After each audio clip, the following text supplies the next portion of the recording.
A gente vai falar do risco do uso indevido de medicamentos. É muito bom a gente acompanhar esse momento aqui com a gente, porque todo mundo tem mania de tomar um remédiozinho assim sem que o médico mandou. Vamos lá. Em seguida a gente vai conversar com o Dr. Júlio. Veja lá.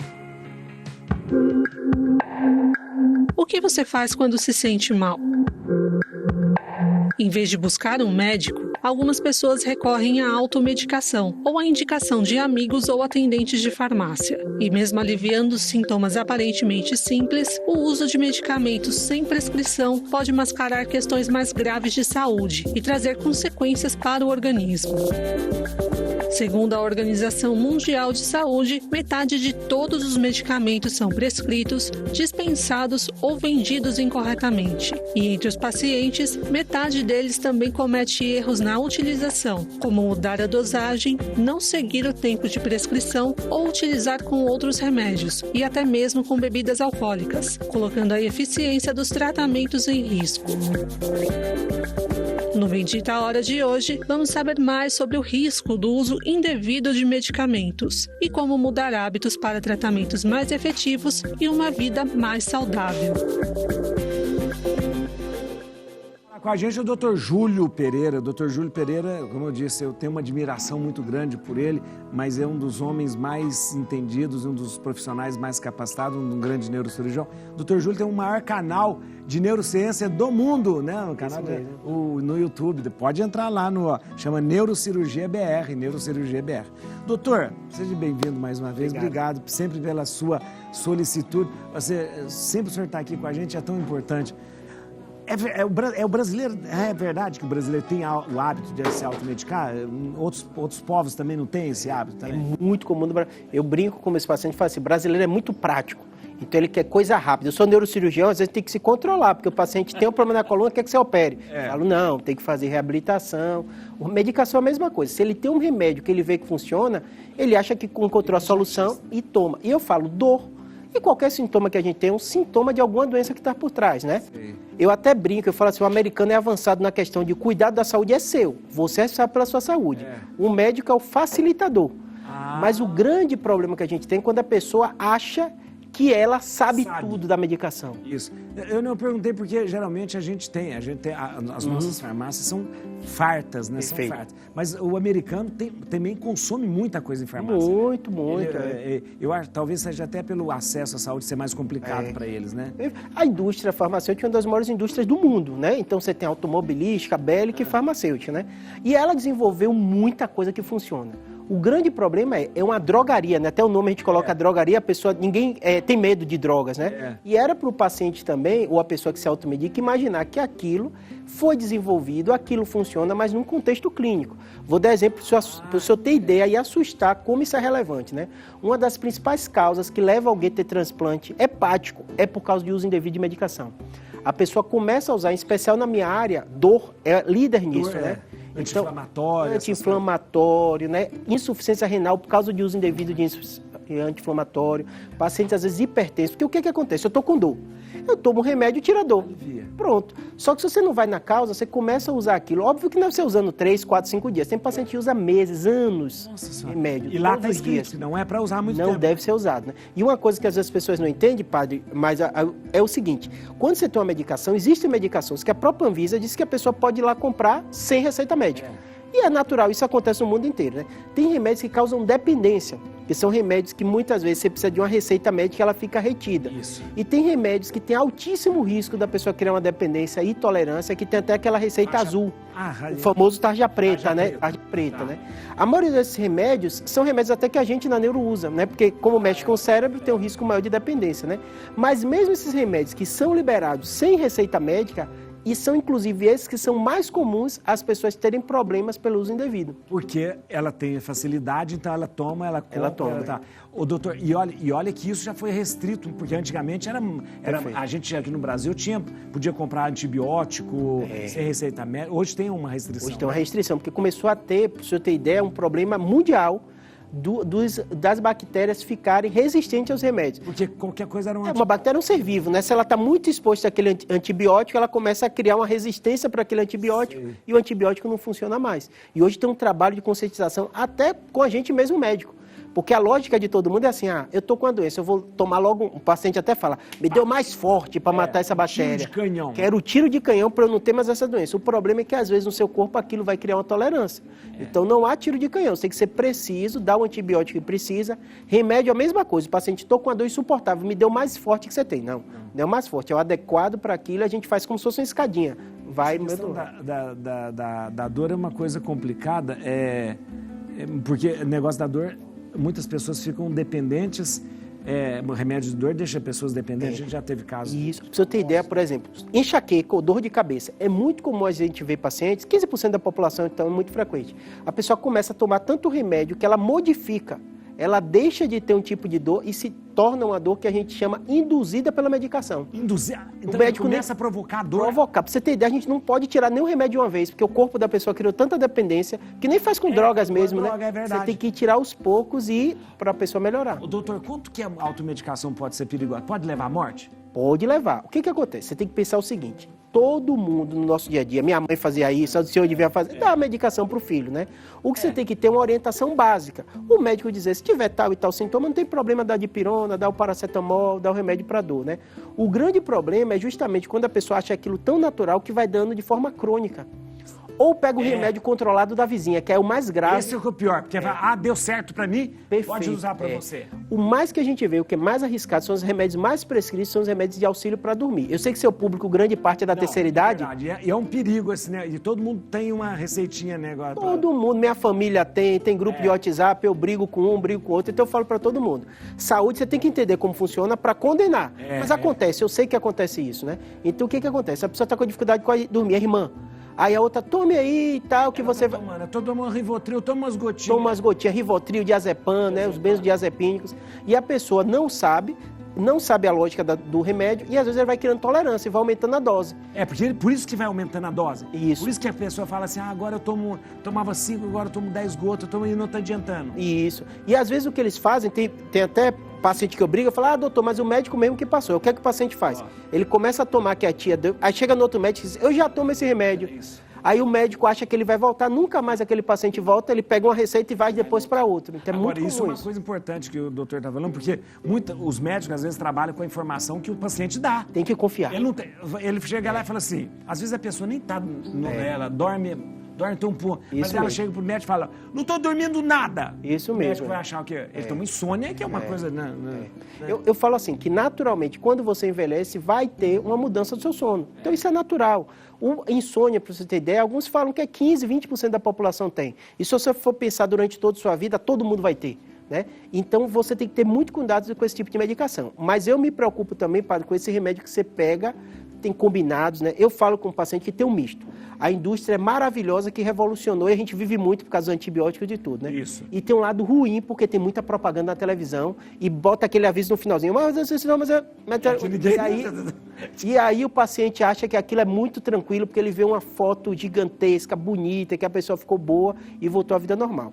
A indústria é maravilhosa, a farmácia, tudo isso ajuda muita gente. Tecnologia, é uma tecnologia, mas nesse aspecto de propaganda, você que é paciente, pense, se usar muito remédio e achar que é a maravilha da propaganda, você vai ter problemas com o remédio. Sempre a questão a alimentação sempre ela é o melhor jeito de você ter saúde, gente. Com certeza. O remédio ele vem depois. Com certeza. Para suprir alguma coisa, mas a alimentação é o melhor jeito. A alimentação, o sono, que a gente fala, a Santíssima Trindade. Alimentação, sono e exercício físico. Exercício físico, isso mesmo. Exercício físico. O que eu falo para todo mundo é o seguinte, hoje a gente está vivendo mais do que nunca e claramente todo mundo vai precisar de medicação. Então eu falo, não pode ir nem para um extremo nem para o outro, né? Então eu brinco com meus pacientes. Tem o paciente que quer remédio a qualquer custo e toma sem orientação. Tem um que não quer nada. E tem o outro que sofre, fica com insônia, fica com tudo e fala, eu não quero criar dependência. Eu falo, nem um extremo nem outro. Você tem que ter alguém de fora te orientando para ver. Nesse caso você precisa, nesse nós vamos reduzir, né? Dor a mesma coisa. A gente vai ter dor, não tem jeito. Doutor, uma coisa... Ai, tem que falar com a Márcia, peraí. É porque o brasileiro, o pessoal, nós, a gente acha que a gente é tão entendido que às vezes o médico dá o remédio, o sujeito vai lá, abre a bula, lê, não vou tomar esse remédio. Porque ele acha que ele sabe. Como ele sabe? Ele é o médico que sabe. Mas não tem jeito. Minha mãe que está assistindo até, assim, eu passei para o meu remédio, ela não sei não, viu? Esse Tô achando remédio, que é forte. Eu botei no Google, demorou uma semana para dar um remédio para dor. Então eu falo assim, não tem jeito, a gente é assim. E esse lado desconfiado do brasileiro de pesquisador é legal também. Porque ele começa a ler e quando ele confia também, ele vê que aquilo funciona. Doutor, vai tomar um café. Vamos lá, vamos sim. Vai tomar um café que eu vou falar com a Márcia. Sem açúcar, doutor? Vou botar adoçante. Bota adoçante, é verdade. Isso mesmo. Aí, deixa eu pegar. 3 gotas. Quem gosta de café não gosta muito disso não, né? Ficou ofendido.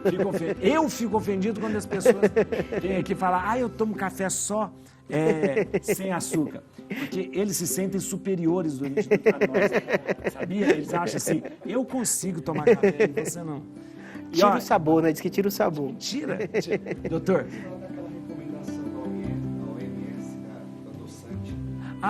Do adoçante. Mudou a quantidade, né? Mudou a quantidade do adoçante. Eu tomo, eu já falei, eu tomo estévia, depois até vou fazer. Tem uma pergunta, doutor, tem uma pergunta, e tem várias perguntas, doutor, mas tem uma pergunta aqui, do Rodolfo, nosso... Então, doutor, aqui até a gente falou do café aí, lembramos, né? Acho que muita gente ficou em dúvida com essa declaração da OMS, né? Falando que não deveríamos consumir mais o adoçante, que era prejudicial e tudo mais. Acho que até para muita gente ficou até parecendo, não, se precisar, acho que é menos pior você consumir o açúcar do que o adoçante. E eu acho que ficou um pouquinho confuso. Na verdade, o que significou essa medida? O que foi falado foi sobre, às vezes, uma confusão de alguns alimentos, até os próprios refrigerantes zero, tudo isso, né? Que as pessoas confundem e acham que aquilo é saudável. É totalmente diferente de você imaginar. Então, o que ele relatou foi o seguinte, que os adoçantes, eles não emagrecem, eles não são usados como forma de medicamento, nada disso. E se tiver dentro do seu controle calórico, você pode usar ou não usar. Então, às vezes, quando surge uma coisa nova, a própria indústria faz isso, né? Faz propaganda, faz isso e aquilo, e a pessoa acaba achando que aquilo é saudável. Então, Coca Zero e outras coisas, né? A gente sabe que tem substâncias que fazem bem, substâncias que fazem mal, mas não é dizer que é saudável, né? Não é uma coisa que vai fazer bem, não vai fazer você emagrecer, não vai controlar seu diabetes. Mas dentro de um contexto alimentar, normalmente orientado pelo nutricionista, você pode utilizar sem problema. É interessante para esse negócio, porque isso que o doutor falou, porque a pessoa, quando ela está tomando um refrigerante zero, light e tal, ela está achando que ela está contribuindo para ela. Na verdade, o problema ali não é o açúcar. Aliás, o menor dos problemas seria o açúcar, né? Os nutricionistas falam muito com a questão do paladar. Então, tem alguns alimentos, como os adoçantes, que fazem, às vezes, você ficar meio com aquela fissura do doce ainda, isso, né? Então, é sempre complicado. O doce é o cérebro, né? Então, você alimenta uma coisa doce, você tem uma liberação de uma série de substâncias, dopamina e outros, que dá a sensação boa. Só que o grande problema é que a gente, quando ser humano, conviveu e evoluiu em período de escassez alimentar. Então, esses alimentos, eles mexem tanto com o nosso cérebro, que a gente sabe que aquilo é calórico, você quer comer muito. Para você abastecer o organismo, né? Então, eu brinco que é quase coisa irracional, não é uma coisa que você pensa. Tanto, senão não ia ter nenhum médico gordinho, né? Ia ser todo mundo se fosse uma coisa só racional, não tem jeito. A estévia, olha, vou te falar uma coisa, a estévia da colorandina, fala mesmo eles não estão me pagando não, mas a estévia da colorandina, não tem, Rodolfo, você não conhece, da colorandina não tem, é natural, ela é natural, eu ganhei esses dias do Wilson, e olha, muito interessante, porque a estévia é o dos adoçantes, o menos prejudicial, né? Voltando aos medicamentos, você fala eu queria só perguntar, quando a pessoa começa a fazer uso de medicação, automedicação, e isso começa a prejudicar, ela sabe que está sendo prejudicada?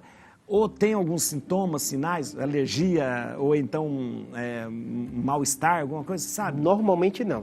Vou dar um exemplo desses analgésicos que dão muito problema, tanto no fígado como os anti-inflamatórios nos rins.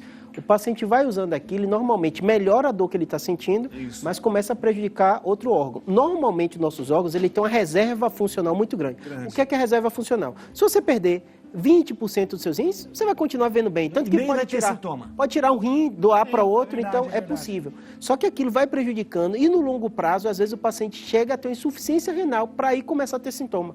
Então, assim, tem que ter muito cuidado, se você faz uso rotineiro de remédio, tem que ser prescrito por médico, ou pelo menos orientação do médico. Use por 7 dias, use por 5 dias, pode usar por uma semana, né? Para você saber direitinho. Os remédios para dormir é a mesma coisa. Orientação com o médico e tudo, você vai conseguir usar direitinho. Doutor, a gente às vezes fica falando sobre a questão de você consulta um médico, pode até parecer meio elitista demais, porque a gente sabe que é difícil ir ao médico. Assim, nós vivemos num país onde, se você tem um plano de saúde bom, você consegue o médico e tal. E de repente, é difícil você ter sempre uma orientação do médico. Mas assim, padre, hoje no Brasil, alguns exemplos o Brasil tem de referência mundial, se chama saúde básica. Então eu pergunto a toda pessoa, isso tem estatística do Ministério da Saúde, o acesso a um posto de saúde, tudo bem, por um exame, por uma cirurgia, por um especialista, é fácil. Consegue. Então eu falo com todo paciente, às vezes tem um paciente ou alguém de igreja, isso aqui lá, Júlio e tal, eu preciso de tal exame. Eu falo, vai com paciência. Você vai botar no posto de saúde, pode esperar até meses. Né? Aqui em São Paulo é um pouquinho mais ágil que isso, né? Mas eu sei que tem cidade que demora muito. Mas ter acesso à clínica da família não é tão demorado. Ele pode esperar... Você tem razão, é verdade. Eu vejo em qualquer UBS que você chega, você, mesmo que você fique lá 2, 3 horas, mas você vai passar pelo médico. O médico vai te ver. Ser atendido. Vai ser atendido. Ser atendido. Isso a gente tem que dizer, tirar o chapéu pro SUS aqui no Brasil, que isso é A saúde terciária é muito difícil. Você precisa de uma coisa de complexidade, cirurgia, é mais complicado. Tem fila. Agora, o atendimento básico, o que o pessoal da automedicação faz? Estou com a dor lombar. Aí o paciente pensa assim, eu não vou nem passar no médico, porque ele não vai pedir exame, eu não vai ter exame para eu fazer. Eu fiz, não, vá. Só essa orientação que ele dá no seu caso específico vai te ajudar muito. Você sabe onde e como jogar fora os medicamentos vencidos? Olha isso, é uma coisa séria. Veja esse VT. Durante um tratamento, os medicamentos podem vir em quantidade maior do que o necessário. Nesses casos, o que fazer com os remédios que sobram?